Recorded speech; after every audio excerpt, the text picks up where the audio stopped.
Loch Lomond is located in Scotland and is a national park that is famous across the world for its beautiful landscape.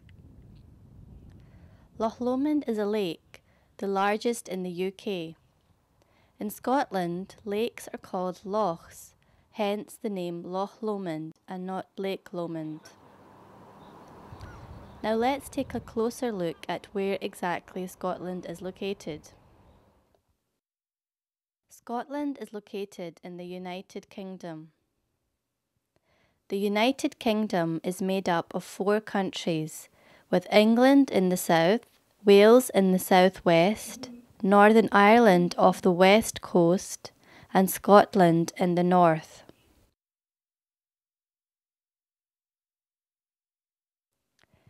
The majority of Scotland's population lies in and between its 2 major cities, with the capital Edinburgh in the east and the largest city Glasgow in the west.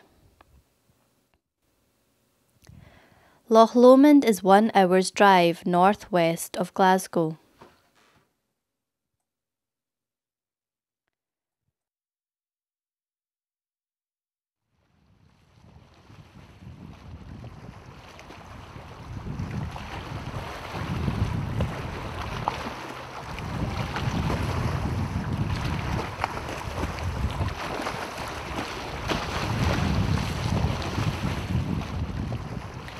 At Loch Lomond, Scotland's lowlands meet the Highlands and the scenery is spectacular.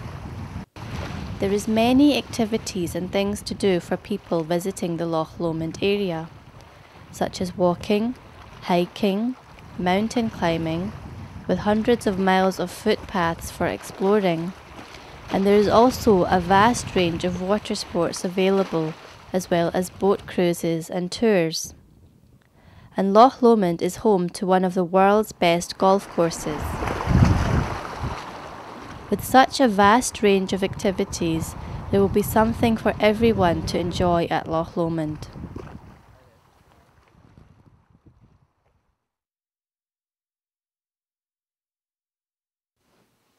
When travelling from Glasgow on the A82 main road, you first reach the most southern tip of the loch, where the town of Bala is.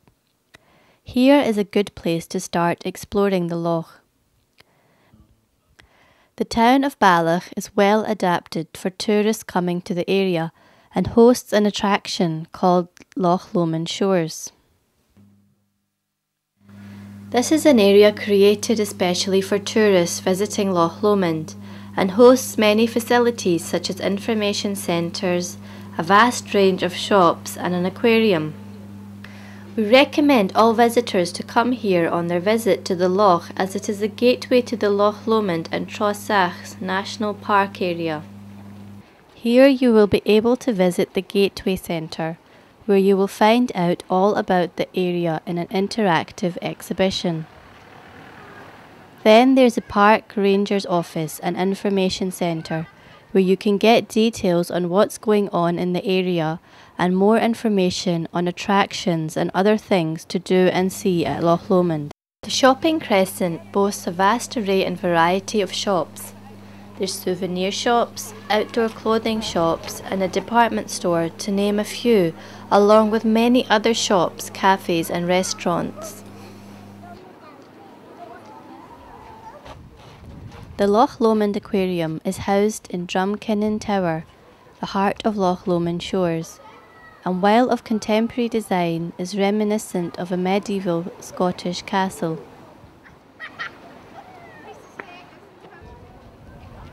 Inside is an interesting learning experience where you can learn how the water from its source high in the hills makes its journey down into and filling this vast loch. The building also houses viewing galleries at different levels to offer the best possible outlook onto the loch. And as well as seeing many different types of tropical fish in the aquarium, you can also find out about the world-famous Clyde Shipyards of Glasgow. Also at Loch Lomond Shores is the last paddle steamer to be built in the UK, and of a long line of paddle steamers to sail on Loch Lomond. Sadly, she was withdrawn from full service, but she currently has been restored and is in static service as a restaurant cafe. Built in Glasgow Shipyards in the 1950s, the Maid of the Loch entered full service in 1953 and remains the largest vessel to have sailed the inland waterways of Britain. Loch Lomond has over 30 islands. Many are privately owned, but some are open to visitors. One of the easiest to access is Loch Island. This island is situated just off the banks of the loch, as you can see here. It does not look very big, but you could easily spend over 2 hours exploring it. We took a boat from Bala boatyard from around £4 each to cross over to the island. The boat that we travelled on for this short journey held a lot of history. It had been in service for many years and was used heavily in the Second World War to evacuate children to safer areas of the loch. The island name, Loch, is said to mean the island of nuns, and its history dates back with a strong link to Christianity.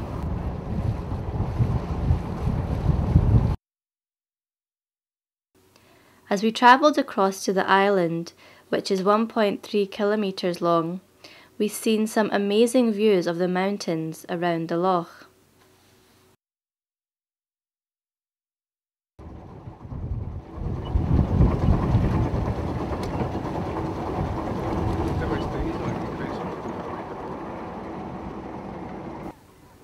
On arrival, we watched the boat leave to begin our exploration of the island.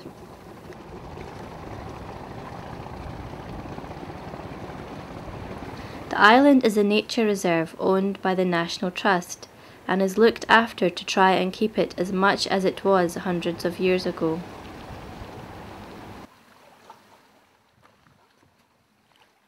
When you arrive, there is a map showing the paths around the island. On the map, there is 5 key areas to visit that are connected by a series of paths in and amongst the dense forestry going up the steep sides of the island.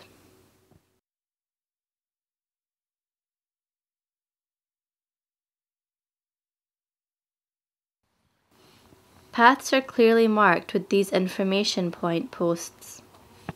We followed the set out paths on our journey to prevent damage to the island. At some points, as you can see, the path has been adapted to make it safer to walk along. And along the paths there is direction boards to point you in the right direction and keep tourists on the designated paths.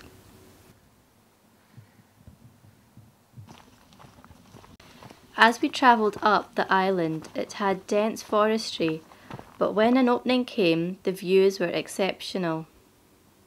As we got higher up the island, the views got better and better, but there is a fair bit of walking involved.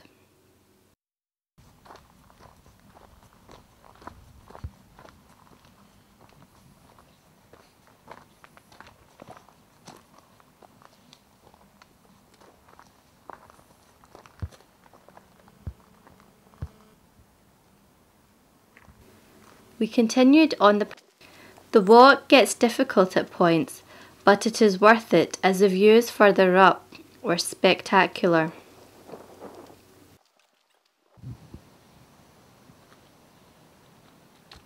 Loch summit 90 metres above sea level, the highest point on the island. The dense forestry was visible below us, and in front of us we could see the water of Loch Lomond set to the stunning backdrop of the mountains of Scotland.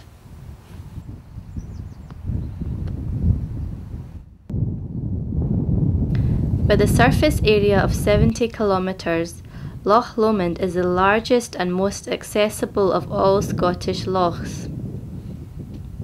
It lies only 7.9 metres above sea level, and from the summit of the island we can start to see it to its full extent.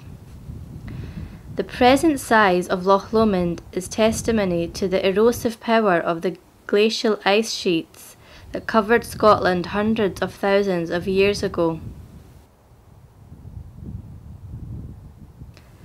In its northern part, where the ice eroded more powerfully, changing the shape of the landscape, the loch is narrow and around 153 metres deep.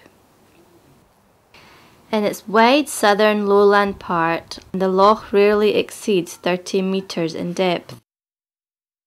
The geology is strongly reflected in the scenery found along Loch Lomond.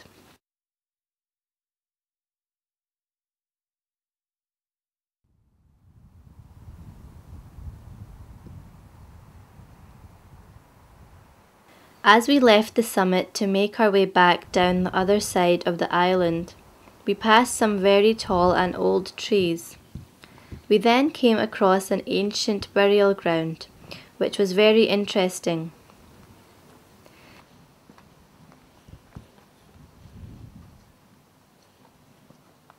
This spooky ancient burial ground in the middle of this island has been in use since the 12th century, and people rowed across to the island from the mainland to bury the dead, and was in use until 1947.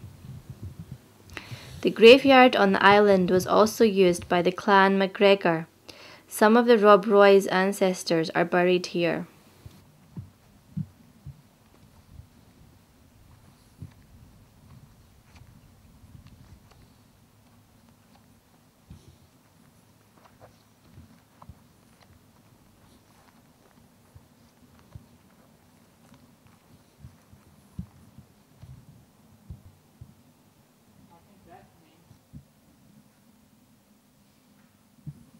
Finally, we went back to the pier.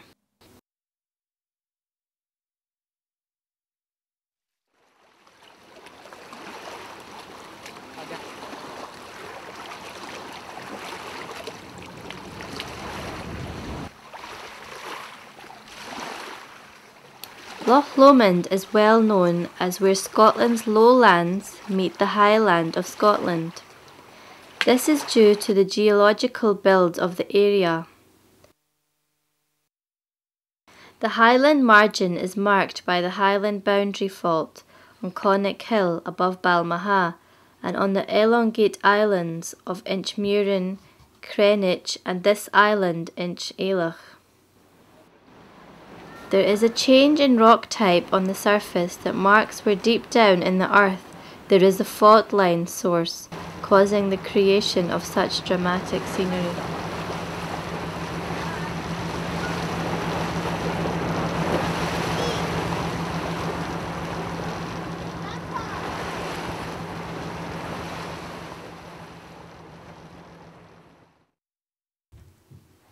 Nowhere else in Scotland so accurately fits the description of where the Highlands meet the lowlands. The spectacular natural features and the wonderful wildlife which inhabits this area are just waiting to be explored and experienced. For anglers, the Loch Lomond and Trossachs National Park, the first of its kind in Scotland, offers excellent fishing. Throughout the area, salmon and sea trout annually migrate up the rivers. There is plenty of excellent fishing to be had.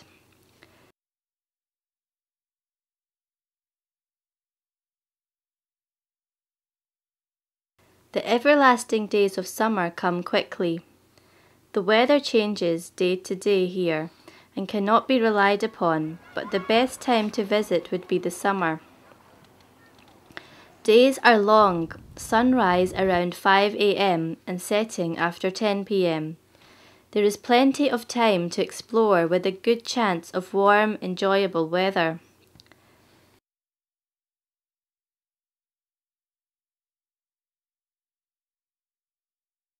With winter's first snow comes a dramatic change in the landscape.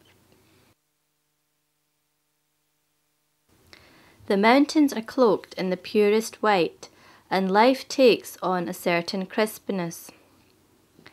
You can also visit in winter, where you will find the majority of the hilltops covered in snow.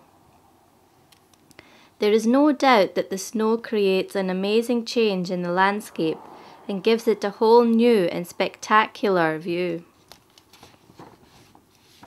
For botanists or anyone who appreciates the natural beauty of a living landscape, Loch Lomond is unmissable. Over 25% of all ferns and flowering plants recorded in Britain can be found in and around the national park. There are deep, dark conifer forests, broad sweeping fields with bobbing meadow flowers, vast stretches of heather swathed moorland. Plants are rarer in the remote and rugged Highland area. Moorland is the dominant landscape, and where heather and bell heather are predominant. The lower ground in Loch Lomond and the Trossachs is dominated by oak woodland.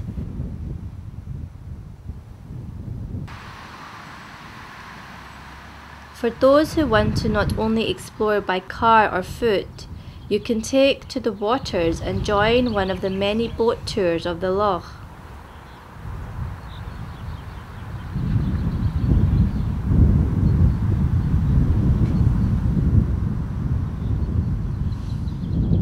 There are several locations where you can board a guided cruise of the loch that will gladly show you around the loch and inform regarding the loch and its history.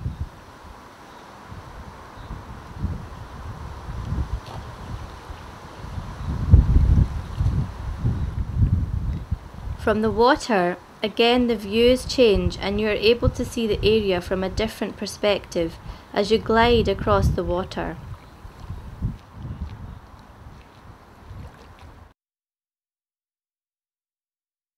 Other options are available, such as private boat hire for the more experienced, who wish to spend longer on the water and make their own way across the loch.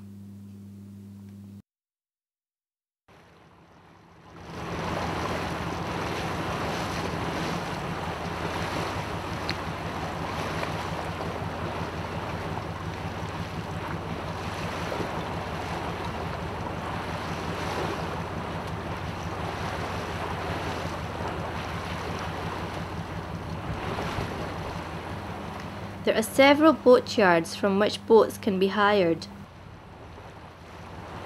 But for the more adventurous, jet skis can also be hired for a spot of water sport, recreation.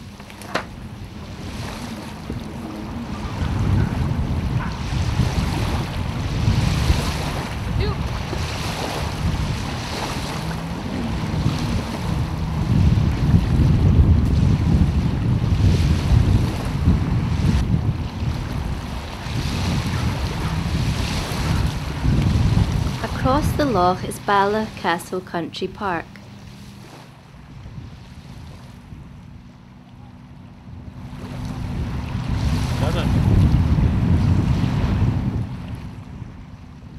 Set on 200 acres, Bala Castle Country Park is on the bonny banks of Loch Lomond.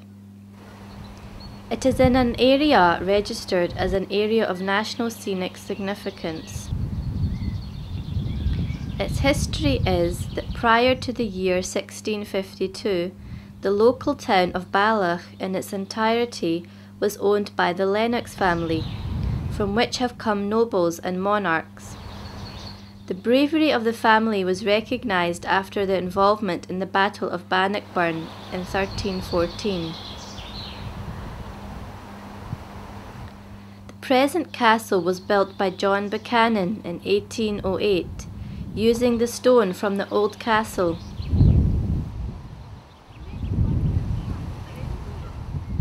Within the grounds of Bala Castle Country Park, there are many attractions to suit everyone's taste. The area is perfect for picnics and has open land leading down to the loch, and views from here are among some of the best. There is a beautiful walled garden that was primarily used for the cultivation of fruit and vegetables for use in the castle kitchens. There is also many paths leading around the country park that are a wonderful experience of the ruins of the castle, forestry of the area, and wildlife around you in and amongst the beautiful views of the loch and mountain ranges in the near distance.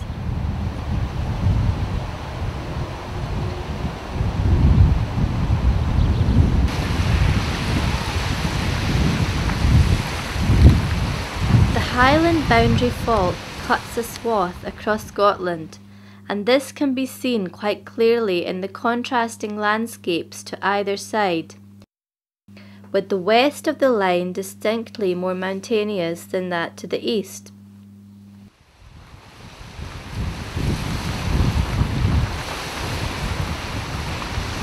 From towering off-mist-shrouded peaks to low-lying Hebridean islands with deserted white sand beaches, Loch Lomond has it all. Wild creatures cannot exist without wild and wonderful habitats. With a rich and diverse natural environment, we're better to experience and enjoy Scottish wildlife.